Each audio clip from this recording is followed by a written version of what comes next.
Jawaban nomor 1. Sistem keuangan syariah koperasi mahasiswa. Saya sebagai calon manajer muslim ingin menerapkan prinsip muamalah Islam dalam koperasi mahasiswa dengan sistem keuangan yang bebas riba dan adil. Kita bisa memakai akad murabahah, mudabaroh, dan musyarakah agar transaksi halal dan transparan. Prinsip keadilan diwujudkan dalam pembagian keuntungan yang jelas dan tidak ada penipuan atau manipulasi. Insya Allah sistem ini akan memberi manfaat sosial dan ekonomi sesuai dengan nilai-nilai Islam.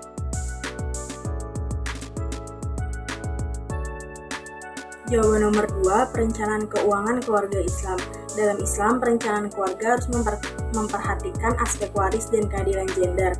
Islam sudah mengatur pembagian warisan di dalam Quran Surat An-Nisa dengan pertimbangan keadilan, bukan kesetaraan mutlak. Laki-laki mendapatkan 2 bagian karena tanggung jawab nafkah. Sebagai konsultan muslim, saya akan menyarankan skema waris dan wasiat yang sesuai syariat agar tidak ada konflik dan semua anggota merasa adil.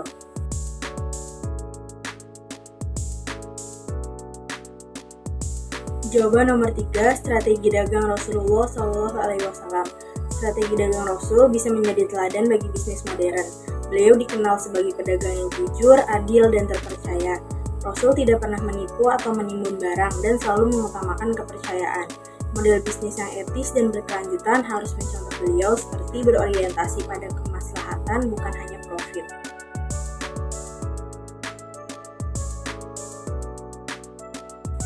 Jawaban nomor 4, manusia sebagai khalifah dan manajemen SDM.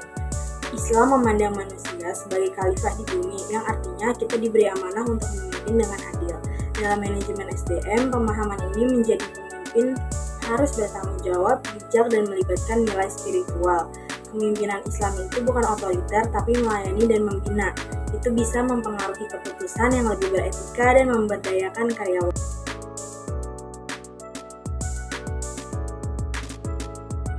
Jawaban nomor 5, toleransi Islam dalam organisasi multinasional. Dalam Islam, toleransi adalah prinsip utama sebagaimana dalam Quran Surat Al-Hujurat ayat 13 dan Quran Surat Al-Baqarah ayat 256. Dalam perusahaan multinasional, nilai ini bisa diterapkan dengan menghargai perbedaan budaya dan keyakinan. Contoh pendekatannya adalah pelatihan lintas budaya berbasis nilai-nilai Islam rahmatan lil alamin. Manajer muslim bisa jadi agen harmoni dan bukan menjadi konflik.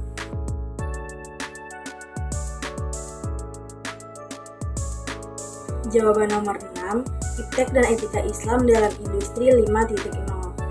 Islam mendukung pengembangan iptek sebagaimana Quran Surat Al-A'raf ayat 1-5. Namun kemajuan teknologi seperti AI dan Big Data harus dibarengi nilai-nilai etis Islam, yaitu keadilan, tanggung jawab, dan tidak merusak kemanusiaan. Manajer muslim harus menjadikan teknologi sebagai alat untuk maslahat, bukan sekedar efisiensi.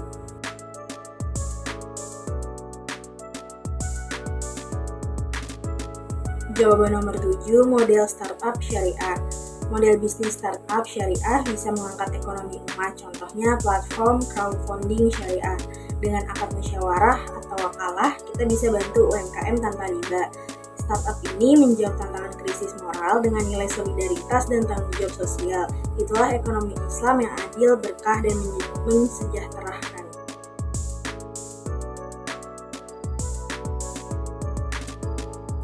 Jawaban nomor 8, program kepemimpinan sosial Islami.